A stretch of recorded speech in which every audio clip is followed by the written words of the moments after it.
خدا کو مان لے تو پھر سوال یہ ہے کہ خدا نے اس کائنات کو کیسے پیدا کیا. یہ ایک سوال آتا ہے ذہن میں. جس کے نہیں آتا وہ کہے گا پاگل پن ہے، خامخواہ اس پر کیوں سوچتے ہیں. لیکن جس کے ذہن میں سوال آ گیا اس کے لیے بڑی مصیبت ہو جاتی ہے. وہ تو سوچتا ہے انسان کا اختیار نہیں ہوتا اپنے ذہن پر. وہ لاکھ رو کے اسے مت سوچو، وہ بہت سوچے گا. یہ مصیبت ہے فلسفیوں کی. کیسے پیدا کی؟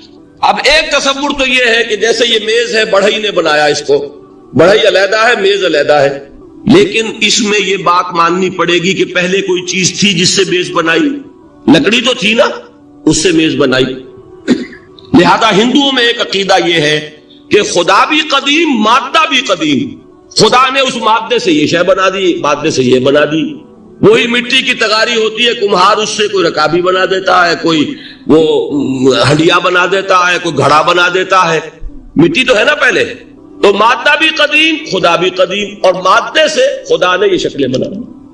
ٹھیک، یہ بھی سلویت ہو گئی، توحید تو ختم ہو گئی. تو جن لوگوں کا ذہن تھا توحیدی لیکن اس مسئلے میں الجھ گئے، انہوں نے ایک اور شکل تجویز کی کہ خدا خود ہی اس شکل میں تبدیل ہو گیا. کیسے؟ جیسے برف پگھلتی ہے تو پانی بن جاتا ہے. پانی کہاں سے آیا؟ برف سے. اب کوئی پوچھے برف کہاں ہے؟ بھائی یہی پانی ہے، یہی برف ہے یا نہیں؟ اسی پانی کو آگ کے اوپر آپ نے رکھ دیا، وہ بھاپ بن گئی. اب آپ کہیں برف کہاں ہے، پانی کہاں ہے؟ یہی بھاپ جو ہے یہی در حقیقت پانی ہے، یہی بھاپ جو ہے یہی برف ہے. یہ ہے وہ ہماؤس پینتھیزم جس کو انگریزی میں کہتے ہیں کہ خود خدا نے روپ دھار لیا اس کائنات کا. یہ دو فلسفے ہیں. کیا ہے یہ؟ بدترین شرک ہے. پہلی، اگر شکل ہے تو وہ انسان خدا قرار پا گیا، جس کو اوتار مانا وہ خدا ہو گیا کہ نہیں. اور دوسری شکل میں تو ہر چیز ہی خدا ہے، یہ بھی خدا، یہ بھی خدا، پتھر بھی خدا، درخت بھی خدا، ہر چیز خدا. اس لیے کہ وہ برف پگھلی ہے تو پانی بنا ہے. وہ پانی چاہے زیر زمین آ رہا ہے، وہ پانی چاہے زمین کے اوپر دریا کی شکل میں آ رہا ہے یا زمین میں سوتے چل رہے ہیں، پانی تو وہی برف ہے جو پہاڑوں پر ہمالیہ پر پڑا ہوا ہے، وہی پگھل رہا ہے، یہ کچھ بن رہا. یہ ہے شرک فی الذات کی دوسری قسم جو دنیا میں رہی. پینتھیزم اور انکارنیشن یا حلول اور ہماؤس. سمجھ میں آگے؟ اب میں ایک بات آپ سے عرض کروں گا. اللہ کا اس امت پر بہت بڑا فضل ہے جس کا آپ کو شکر ادا کرنا چاہیے. اس نوع کے شرک سے یہ امت 15ویں صدی شروع ہو جانے کے باوجود تاحال بحیثیت مجموعی محفوظ ہے. میں نے بحیثیت مجموعی کہا ہے. کوئی افراد یا عوام الناس یا جوہلا یا شعراء یا نعت گو وہ مبالغہ آرائی میں کوئی بات کہہ دیتے ہو تو وہ علیحدہ بات ہے. لیکن مسلمانوں میں کوئی مستند فرقہ اور اس کے جو مستند عقائد ہیں ان میں الحمدللہ آج تک ایسی کوئی چیز شامل نہیں. اس کا جب آپ تقابل کریں گے نا، آپ کا کیا خیال ہے عیسائیوں کو حضرت مسیح سے کتنی محبت تھی؟ اس کا تقابل کیجئے جو محبت مسلمانوں کو رہی حضور کے ساتھ. عیسائیوں کی محبت عشر عشیر نہیں بنے گی. اس محبت کے باوجود کہ ہمیں 10 گنا 100 گنا 1000 گنا زیادہ محبت ہے حضور کے ساتھ، لیکن دیکھیے کہ انہوں نے خدا کا بیٹا بنا دیا. یہاں کسی نے حضور کے بارے میں یہ بات آج تک کہی؟ یہ بہت بڑا کنٹراسٹ ہے نا. یہ در حقیقت عقیدت اور محبت کا غلو ہوتا ہے. تو عقیدت اور محبت کی کمی تو یہاں بھی نہیں، الحمدللہ ان سے زائد ہے. لیکن الحمدللہ ثم الحمدللہ ثم الحمدللہ خدا کا بیٹا تو کسی نے نہیں بنایا. اچھا میں ایک اور کنٹراسٹ آپ کو دکھاتا ہوں تاکہ آپ اللہ کا شکر کریں. حضرت علی کی کیا نسبت ہے حضور کے ساتھ؟ نبی اور امتی. حضرت علی کو خدا کہنے والے پیدا ہوئے کہ نہیں؟ بتائیے نا. کیا وجہ ہے کہ علی کو خدا کہنے والے پیدا ہوئے لیکن محمد کو خدا کہنے والا پیدا نہیں ہوئے صلی اللہ علیہ وسلم ورضی اللہ تعالی عنہ؟ بہت اہم بات ہے، غور کیجیے گا اس پر. حالانکہ حضرت علی کا رتبہ کہاں، حضور کا کہاں. آج بھی آپ دیکھیے آپ کے جاہل عوام کے زبان پر نعرہ یا علی مدد کا ہوتا ہے، یا محمد مدد کسی نے کہا آج تک؟ یہ یا محمد لکھنے کے کام آتا ہے. صرف وہ مسجد پہ لکھ دو تاکہ پتہ چل جائے یہ فلاں فرقے کی مسجد ہے، دوسرا خود ہی بھاگ جائے وہاں سے. یہ صرف اس کام کے لیے ہے. باقی جہاں اصل میدان میں بات آتی ہے کوئی نعرہ لگاتا ہے یا محمد مدد، محمد کا رتبہ اونچا یا علی کا، تو ان سے کیوں نہیں مدد مانگی؟ یہ سوالات آپ کے سامنے رکھ رہا ہوں میں. پھر یہ کہ جس طریقے سے کہ غوث اعظم کو پکارا جاتا ہے، کیا محمد کو پکارا جاتا ہے؟ کیا نسبت ہے؟ حضرت علی تو پھر بھی صحابی ہے، خلیفہ چہارم ہے، حضور کے چچا داد بھائی ہے، داماد ہے، غوث اعظم تو بہرحال وہ نسبت تو نہیں ہے۔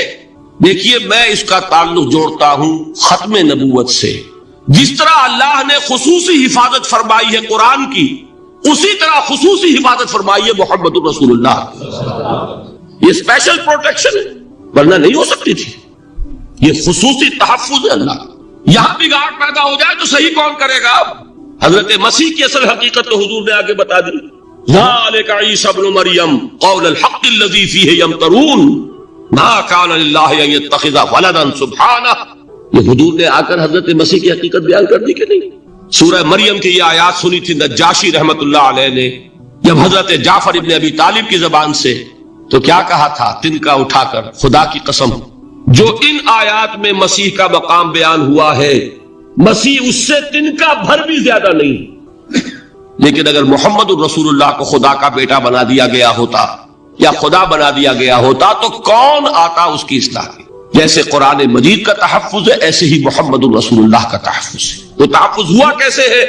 جتنا قرآن مجید نے ایمفیسائز کیا حضور کی بشریت کو، قل انما انا بشر مثلکم، اے نبی ان کو بتاتے رہیے، بار بار بتائیے کہ مجھے کچھ اور نہ بنا لینا، میں بھی بشر ہوں، انسان ہوں۔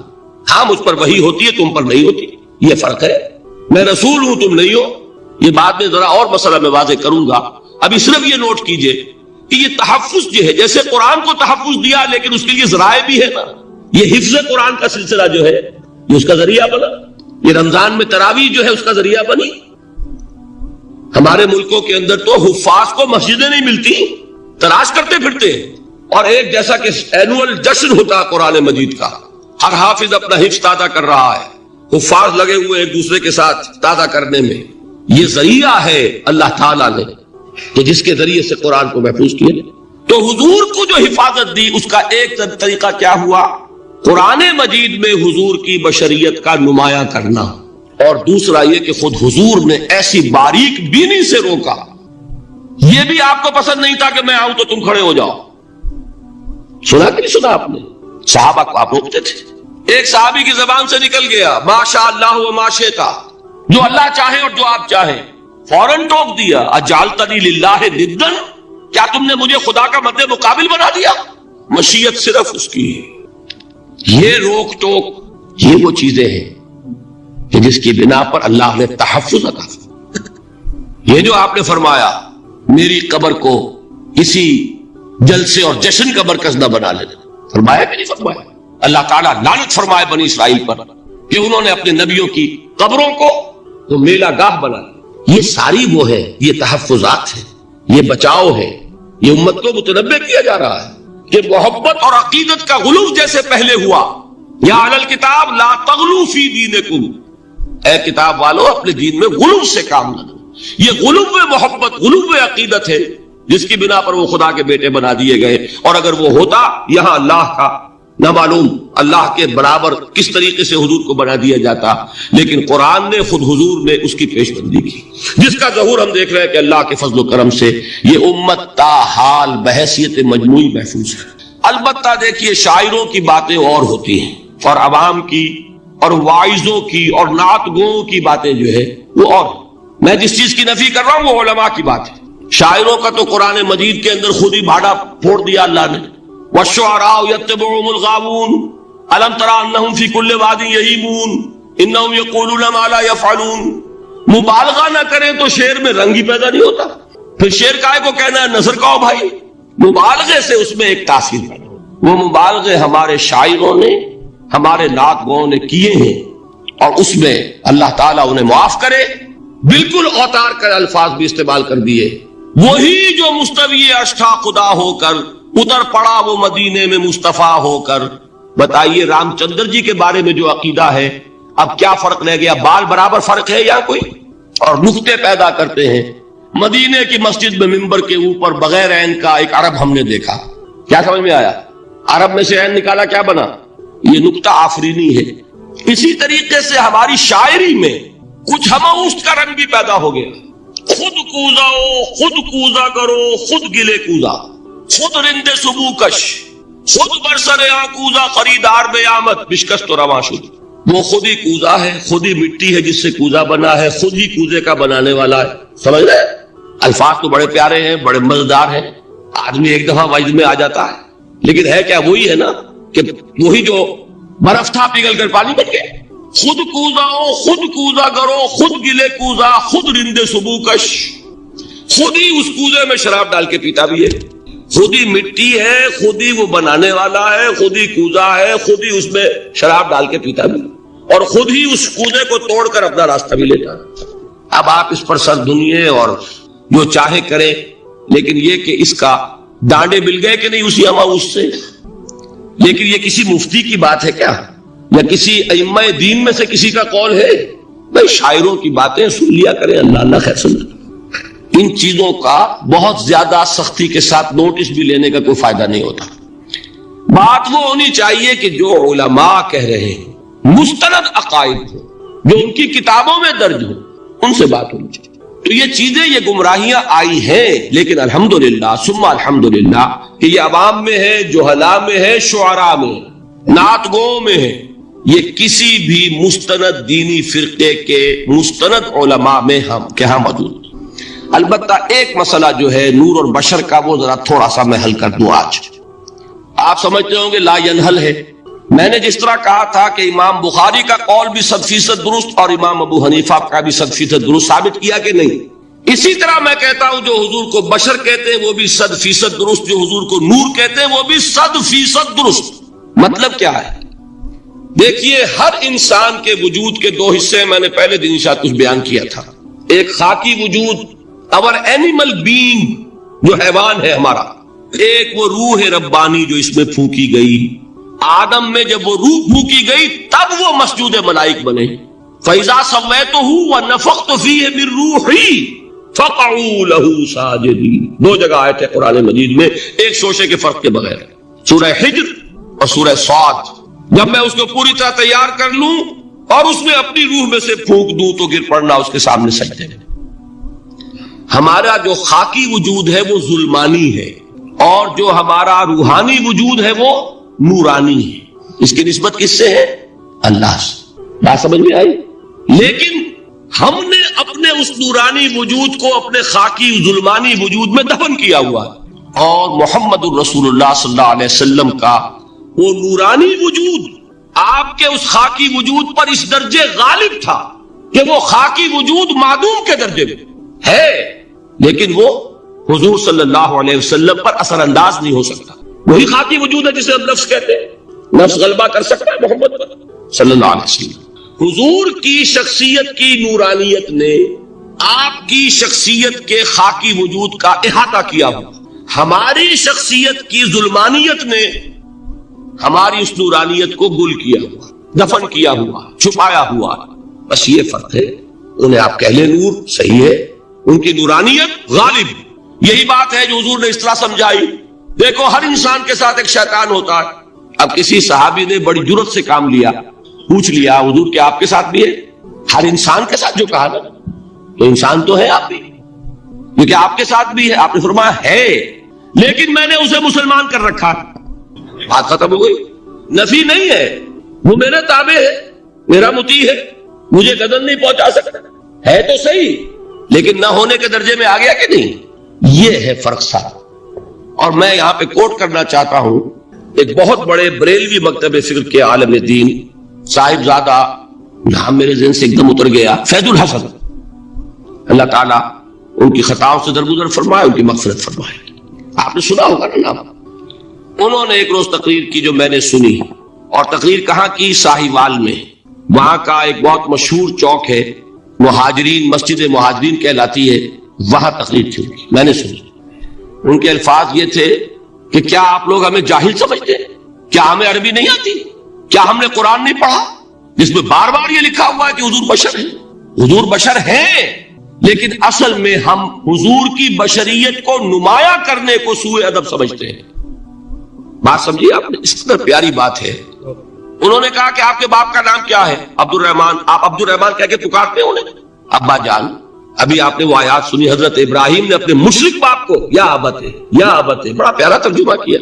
ابا جان، ابا جان کیا نام لیں گے؟ آپ کے باپ کا نام ہے، نام نہیں لیتے آپ، کیوں؟ ادب کی وجہ سے۔ اسی وجہ سے ہم در حقیقت حضور کی بشریت کو نمایاں کرنے کو سوء ادب سمجھتے ہیں، ورنہ کوئی ہم جاہل ہیں، ہمیں عربی نہیں آتی، ہم نے قرآن نہیں پڑھا، ہم جانتے ہیں کہ وہ بشر۔ بات سمجھ میں آئی؟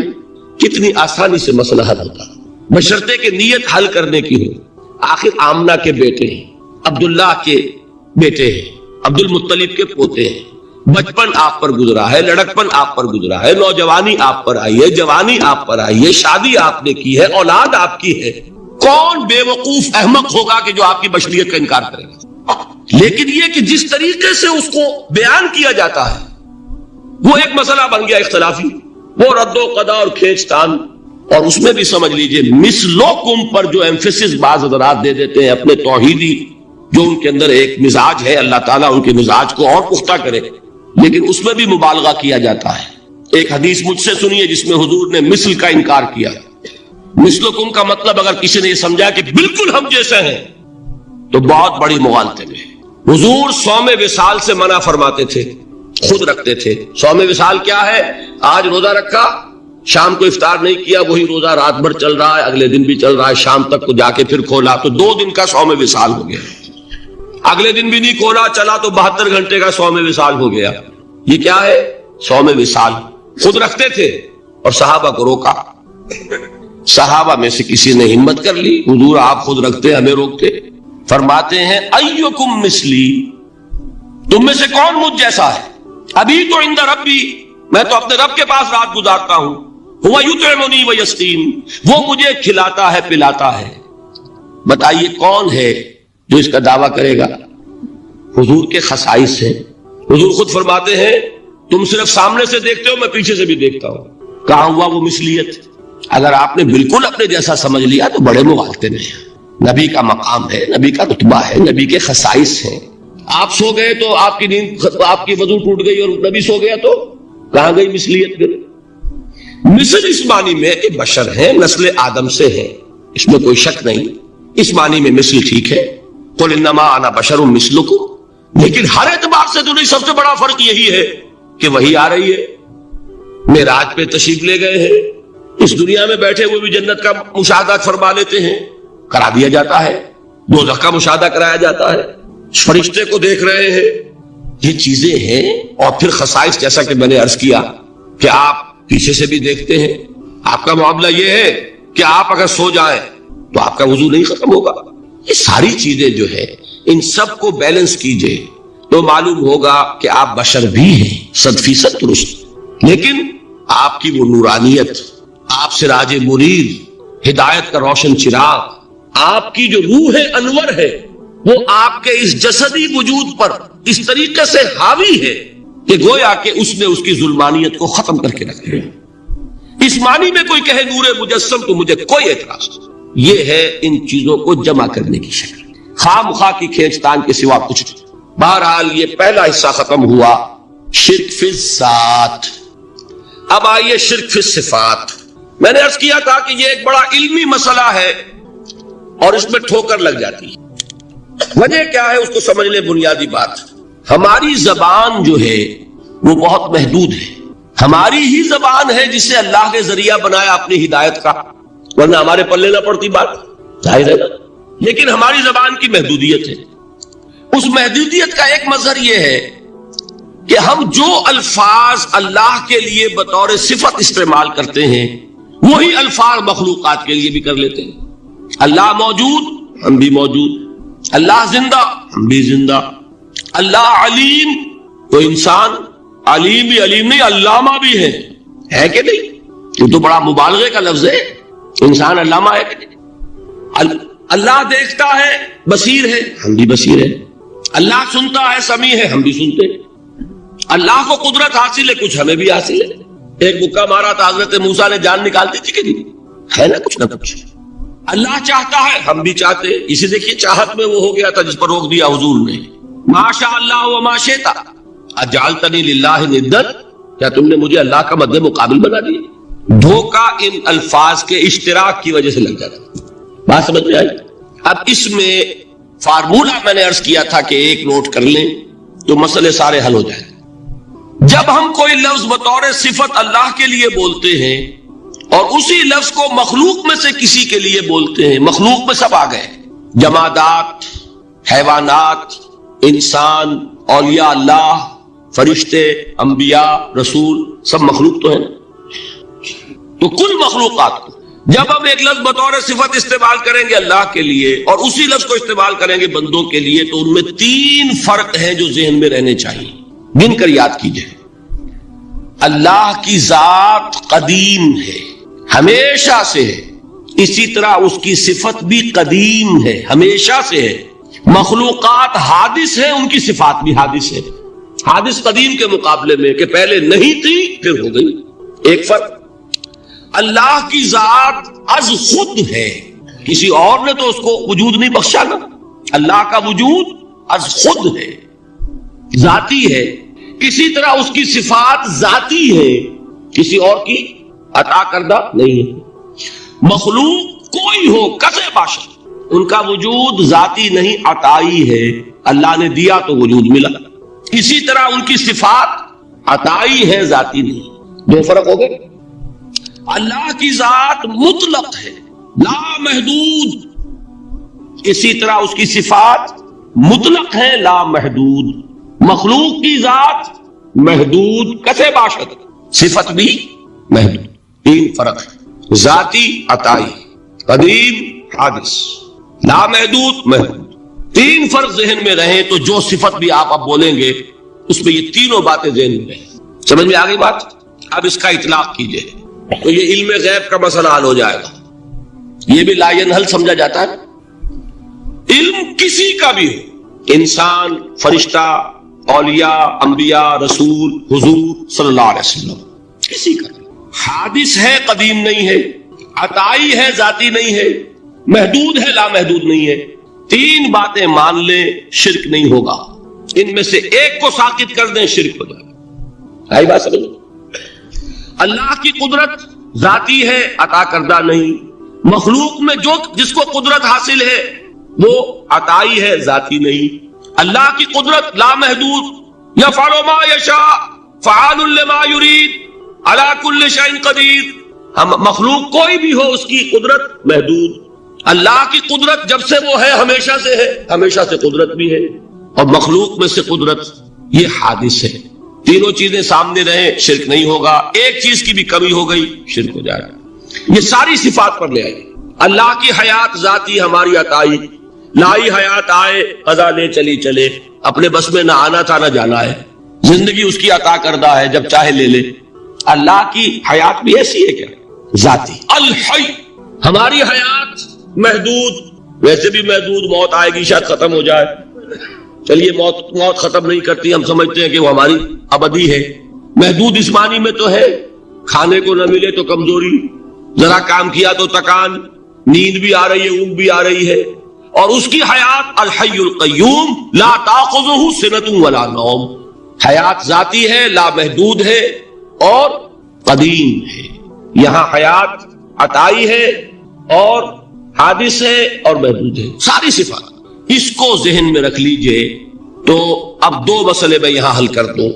جو لوگ کہتے ہیں حضور کو علم غیب نہیں تھا اور جو کہتے ہیں تھا، بدقسمتی سے دونوں نے ڈیفینیشن علیحدہ کر لی۔ جو ڈیفینیشن نفی کرنے والوں نے کی ہے اس کی وجہ سے، اس کے اعتبار سے واقعتاً نہیں تھا، انہوں نے ڈیفینیشن یہ کی ہے، تعریف یہ کی ہے، وہ علم جو خود حاصل ہو جائے، اللہ کا عطا کردہ علم جو ہے وہ کہتے ہیں وہ غیب نہیں ہے۔ تو وہ بھی مانتے ہیں کہ ہر علم جو حضور کو حاصل ہے وہ اللہ کا عطا کردہ۔ میں صاحب علی میں یہ سارے مرحلے میں نے طے کیے نا اپنے زمانہ طالب علمی میں۔ مولانا منظور احمد شاہ صاحب ہیں ساہیوال میں ایک، میں ان کے پاس حاضر ہوا، میں نے کہا جی یہ مسئلہ کیا ہے علم غیب کا، مجھے ذرا سمجھائیں۔ انہوں نے ایک کتاب اپنی نکالی کہ دیکھیے صاحب، ہم حضور کے علم کے بارے میں یہ باتیں مانتے ہیں، حضور کا علم حادث ہے، قدیم نہیں ہے، حضور کا علم محدود ہے، لا محدود نہیں ہے، حضور کا علم عطا کردہ ہے، ذاتی نہیں۔ میں نے کہا یہ 3 باتیں اگر آپ مان لیں تو میرا تو جھگڑا کوئی نہیں آپ سے۔ ہوتا کیا ہے، جب آئیں گے وعظ میں، خطابت میں، تو عالم ما کان وما یکون، اب الفاظ وہ استعمال کر جائیں گے۔ ایک واعظ ہے، عام مقرر ہے، واہ واہ ہوتی ہی نہیں، نعرے لگتے ہی نہیں، محفل میں گرمی آتی نہیں جب تک کہ ایسے مبالغے نہ کریں، لیکن وہ چیز لکھی ہوئی ان کے ہاں ہے کہ حضور کا علم حادث ہے، قدیم نہیں ہے، حضور کا علم محدود ہے، لا محدود نہیں ہے، حضور کا علم عطائی ہے، ذاتی نہیں ہے۔ ان تینوں چیزوں کے بعد کوئی بڑے سے بڑا وہابی اور بڑے سے بڑا اہل حدیث بھی انکار نہیں کرتا۔ باقی یہ بات جان لیجئے کہ غیب اور حضور یا شہادہ یہ در حقیقت عام انسانوں کے اعتبار سے الفاظ استعمال ہوئے۔ جب قرآن میں کہا جاتا عالم الغیب والشہادہ، اللہ غیب اور جو ظاہر ہے یا موجود ہے سب کا جاننے والا ہے، تو مجھے بتائیے اللہ کے لیے کوئی غیب ہے؟ اللہ کے لیے کوئی شے غیب ہے؟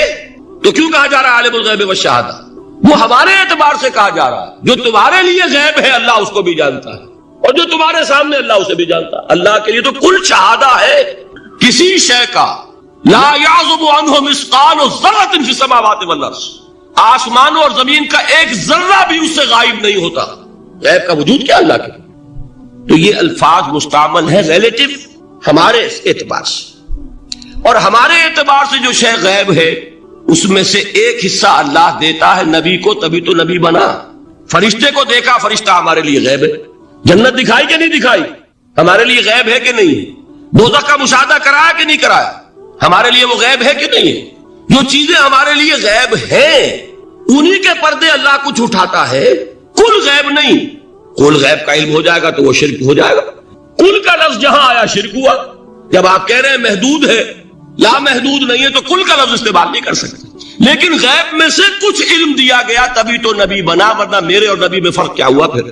البتہ یہ کہ وہ غیب کا علم ہو یا حاضر کا علم ہو، سائنٹیفک نالج ہو یا وحی کا علم ہو، کوئی بھی علم ہو، آیت الکرسی کے الفاظ نوٹ کیجئے، یعلم ما فی السماوات و ما فی الارض، وہ جانتا ہے ولا یحیطون بشیء من علمہ الا بما شاء، مخلوق میں سے کوئی بھی اس کے علم میں سے احاطہ نہیں کر سکتا مگر جتنا وہ چاہے۔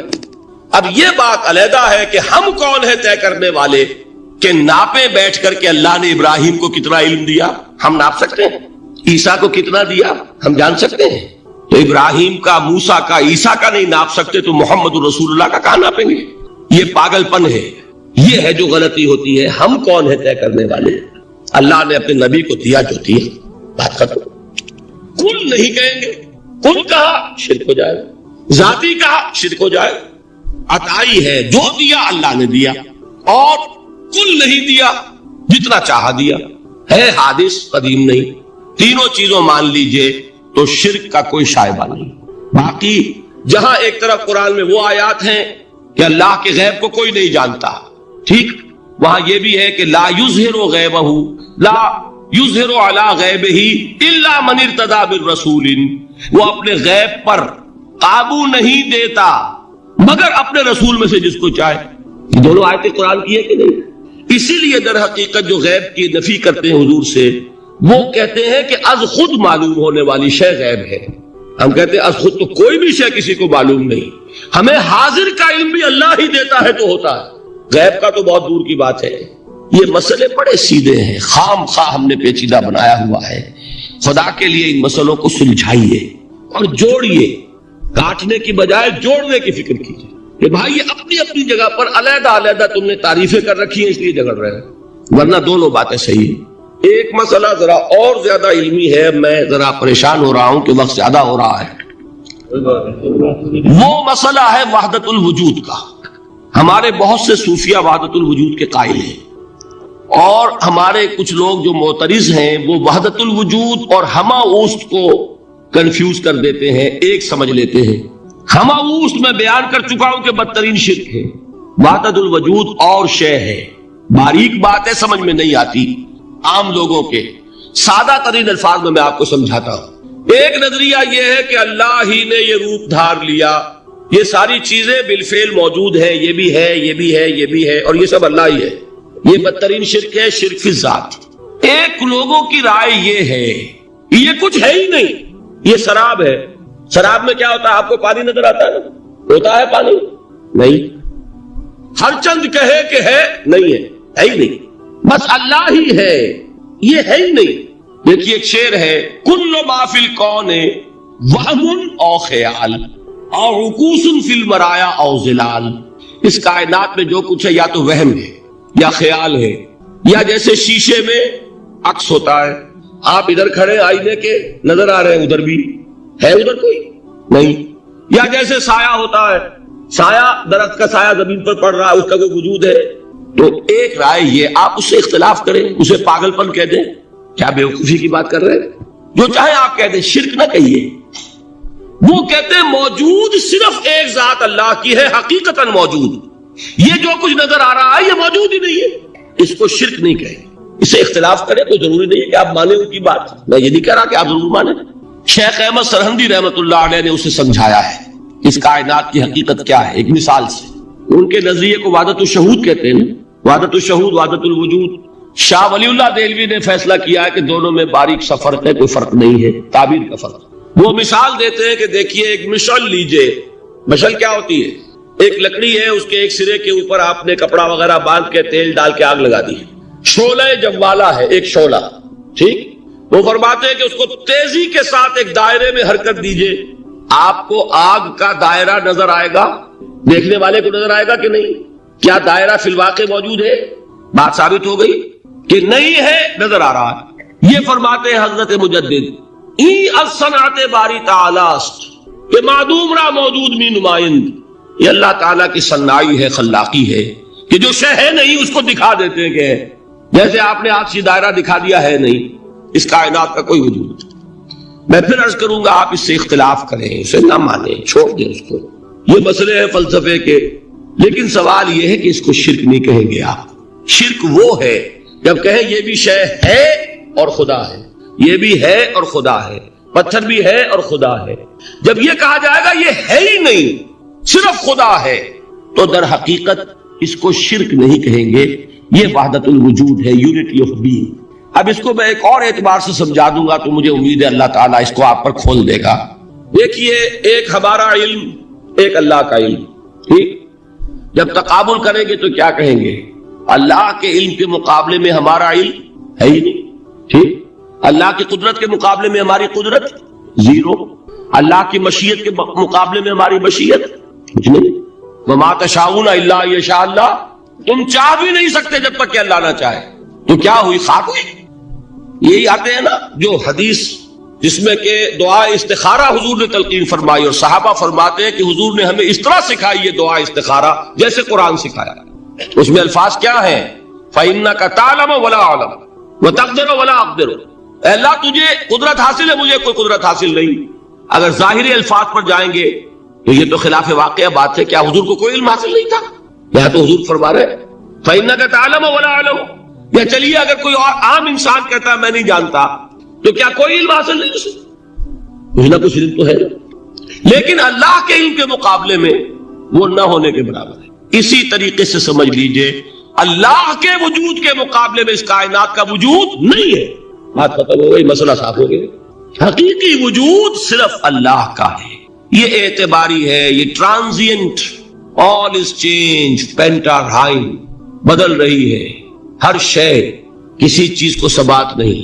آپ ایک لمحے پہلے جو آپ تھے وہ آپ، ایک لمحے بعد وہ آپ نہیں ہے، بدل گئے آپ۔ ایک تسلسل ہے آپ کا کہ آپ سمجھتے ہیں کہ آپ وہی ہیں کہ جو آج سے 10 سال پہلے تھے، کیا آپ وہی ہیں؟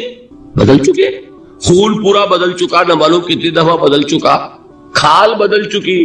یہ تو معلوم یہ ہوا کہ یہ جو کچھ ہے ٹرانزینٹ ہے، عارضی ہے، فانی ہے، نہ ہونے کے برابر ہے، وجود برحق صرف اللہ۔ یہ بھی در حقیقت اسی شرک فی الوجود کی بات ہے۔ اگر ہم یہ کہیں کہ اللہ بھی موجود ہم بھی موجود، یہ کیا ہو گیا؟ شرک فی الوجود۔ اسی کو کہا ہے غالب نے، جارو بلا بیار کہیں شرک فی الوجود، با گرد فرش و سینہ بے ماں برابر است۔